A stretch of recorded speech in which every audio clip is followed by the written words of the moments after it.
दोस्तों नमस्कार, स्वागत है आपका बड़ी खबर बड़े खुलासे में। दोस्तों, भारत ने एक ऐसा झटका दिया जिससे पाकिस्तान के साथ बांग्लादेश में भी होश उड़ गए। असल में मोदी सरकार ने जो ऑल पार्टी डेलीगेशन विदेशों में भेजा, उससे पाकिस्तान पूरी तरह दुनिया में एक्सपोज हो गया, क्योंकि सबूतों के साथ भारत के जो सांसद वहां पहुंचे, उन्होंने एक एक करके जो दस्तावेज दुनिया के सामने रखे हैं, वो पाकिस्तान को बुरी तरह एक्सपोज कर रहे हैं कि पाकिस्तान ही आतंकवाद के पीछे है। पाकिस्तान आतंकवाद की फैक्ट्री है। पाकिस्तान में ही आतंकवादियों को श्रेय दिया जाता है, उनको प्रश्रय दिया जाता है, बल्कि वो खुलेआम घूमते हैं और सेना और पुलिस उनकी रक्षा में लगी रहती है।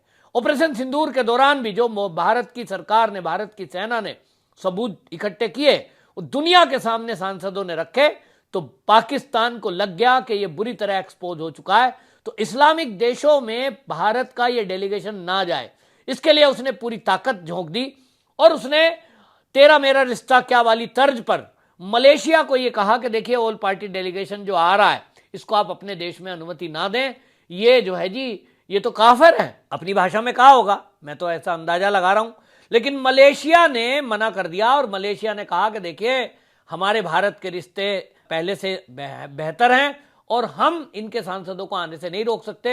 इन्होंने अपनी बात रखनी है, हम अपनी बात सुनेंगे। पाकिस्तान को यह बड़ा झटका है कि वो इस्लाम के नाम पर जिन देशों को भारत से अलग करना चाहता था, नहीं कर पाया। ये बात अलग है कि तुर्की समेत ऐसे कुछ देश हैं जो उसके साथ हमेशा से थे, वो आज भी हैं, लेकिन पूरी दुनिया में जो इस्लामिक देश हैं, बड़े बड़े इस्लामिक देश, उनको वो धर्म के आधार पर अपने साथ लाना चाहता था। भारत की बात ना सुनी जाए, भारत जो आतंकवादी देश घोषित करने में पूरी ताकत लगा रहा है, उसकी कोशिश थी कि वो इसको धर्म युद्ध बताए, वो ये बताए कि हमारे तो आम नागरिकों पर भारत ने हमला कर दिया। वो ये बताने में लगा है दुनिया के देशों को झूठ फैलाने का। अब ये आप सोचिए कि वो डोजियर दे रहा है और डोजियर में बता रहा है कि 7 ऐसे ठिकाने भी भारत ने नष्ट किए हैं जिनका जिक्र एयरफोर्स नहीं कर रही है, जबकि एयरफोर्स ने क्लेम नहीं किया, लेकिन वो क्लेम कर रहा है। क्या कह रहा है? आम आदमियों पर भारतीय एयरफोर्स ने हमला कर दिया, हमारे धार्मिक स्थल यानी मस्जिदों पर भारत की एयरफोर्स ने हमला कर दिया। झूठ फैलाकर भारत को बदनाम करने का ये हमने गाजा में देखा कि जिस तरह से गाजा इजराइल को बदनाम करने के लिए नाटक नौटंकी और ड्रामे करता है, पाकिस्तान भी उसी तर्ज पर चल रहा है। यह हमने पहले ही देखा कि 22 अप्रैल का जो आतंकी हमला पहलगांव में हुआ, उसके बाद से हमने देखा, उसके पहले जो रिपोर्टें आई हैं ANI की जांच में, कि हमास की एंट्री थी, हमास ने वहां ट्रेनिंग दी, हमास ने वहां अड्डे बनाए हुए थे। तो हमास तो गाजा में भी है, और गाजा में जिस तरह का काम होता है कि लोगों को एक्टिंग करने के टिप दिए जाते हैं, नकली खून बहाया जाता है, पट्टी माथे पे बांधी जाती है और फोटोग्राफ होता है बाकायदा HD कैमरों से, फिर दुनिया में प्रसारित किया जा रहा है कि साहब इजराइल ने हमारे ऊपर हमला कर दिया, ताकि इस्लामिक देशों से चंदा वसूला जा सके। यही काम पाकिस्तान करना चाह रहा है, क्योंकि पाकिस्तान की इकोनॉमी बिल्कुल बुरी तरह ध्वस्त है। उस पर आतंकवादियों को पालना उसे भारी पड़ रहा है, क्योंकि अब वर्ल्ड बैंक भले ही उसको लोन दे दे, लेकिन बंदिशें पहले की तरह लगाई जा रही हैं। अब दुनिया के कई महाशक्ति ऐसी हैं जो आतंक को बनाए रखना चाहती हैं, आतंक को पालना चाहती हैं, उनको भी भारत साथ के साथ एक्सपोज कर रहा है। तो मलेशिया में रोकने की कोशिश नाकाम हुई। दूसरी तरफ आपको बताएं कि बांग्लादेश बौखलाया हुआ है। जो यूनुस है, यूनुस कह रहे हैं कि साहब हम जो है नोटिस देंगे और हम जो है भारत को कहेंगे कि ये जो भारत है हमारे देश में लोगों को भेज रहा है, जो प्रक्रिया है उसको फॉलो नहीं किया जा रहा है, और इसमें जो है हमारी बॉर्डर पे लोगों को धकेल दिया जा रहा है। अब इसको देकर के नोटिस देना चाहता है। बांग्लादेशी रोहिंग्या हमारे यहाँ समस्या है, वो बांग्लादेश में भी समस्या है, और बांग्लादेश उनको बॉर्डर से भारत भेज देता है, तो भारत उन्हें स्वीकार क्यों करे? यहां भारत में अमित शाह ने BSF को खुली छुट्टी दे दी कि आपको कुछ भी पूछने की जरूरत नहीं है, अगर कोई घुसपैठ या घुसपैठ करता दिखे तो पहले चेतावनी दो, उसके बाद गोली मार दो। और उसका नतीजा है, एक वीडियो आपने देखी होगी, एक युवक है वो वीडियो बना रहा है BSF की। अब तो फेंसिंग लगा दी गई है, जालियां लगा दी गई, पहले तो थी नहीं, तो ये जो है आने की कोशिश कर रहा है, वीडियो बना रहा है। BSF का सैनिक उसे चेतावनी देता है कि वीडियो मत बना, गोली मार दूंगा। वो मजाक सोचता है कि BSF को तो पहले ऐसा होता ही नहीं था, अधिकार होता ही नहीं था गोली चलाने का। दिल्ली में पूछेंगे, दिल्ली में जो सरकार होती थी वो अनुमति नहीं देती थी, ना ना गोली मत चलाना, इंटरनेशनल कम्युनिटी में बदनामी हो जाएगी। निर्दोष को गोली मार दी कहा जाएगा, लेकिन अब बीएसएफ को खुला अधिकार है। और इसके कारण हमने देखा है कि वीडियो बनाते हुए युवक पर सीधी गोली चला दी गई, जो बीएसएफ के बॉर्डर एरिया में जो ड्यूटी दे रहे हैं उनकी वीडियो बना रहा था, और वो बांग्लादेश के एरिया में था। यानी सीधी बात है कि अब आपका नैरेटिव नहीं चलने देंगे। दूसरी तरफ मोदी सरकार ने जो एक्शन लिया है, बांग्लादेश उससे घुटनों पर आने को मजबूर है। चीन से दोस्ती बढ़ा रहा था, चीन को वो अपना एक एयरबेस देने की कोशिश कर रहा था, भारत को चिकन नेक की धमकी दे रहा था।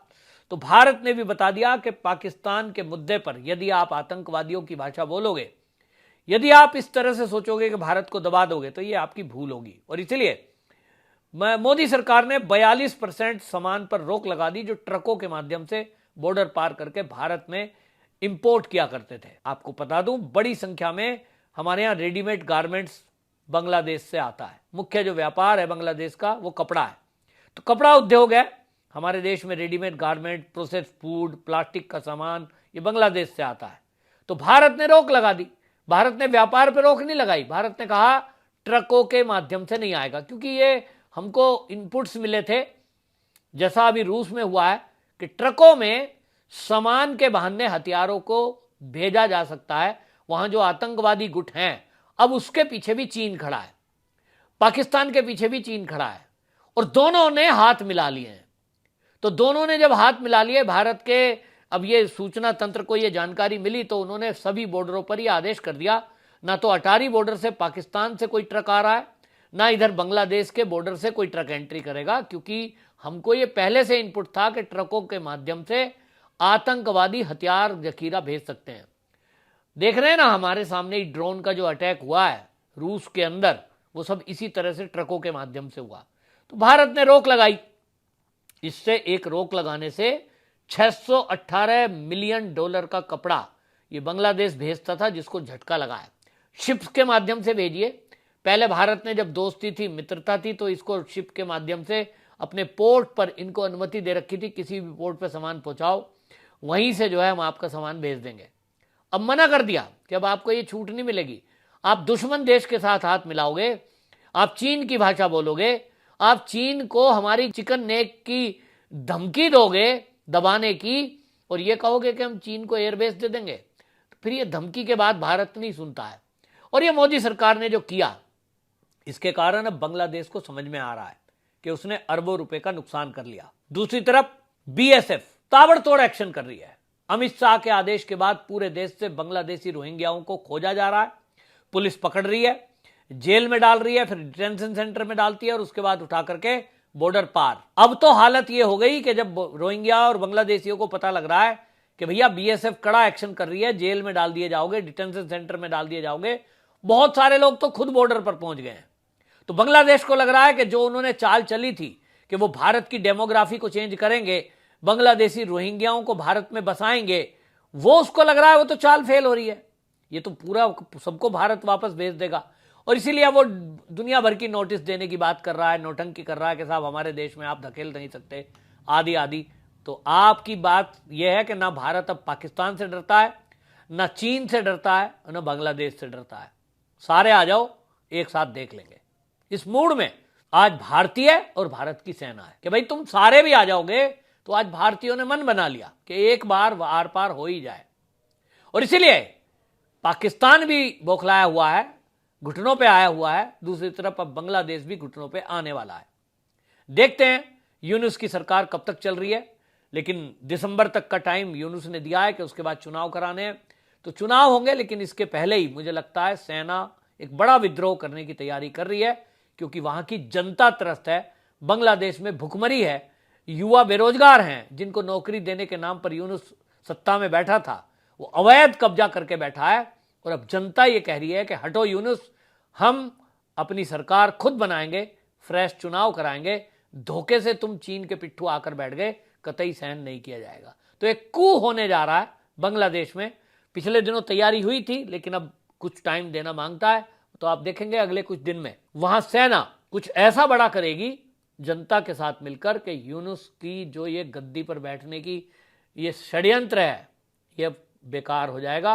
और यूनुस खुद गद्दी छोड़कर भागेगा, नहीं तो जेल के अंदर दिखाई देगा। आपकी क्या राय है कमेंट में जरूर लिखिए, वीडियो को शेयर करिए। वंदे मातरम।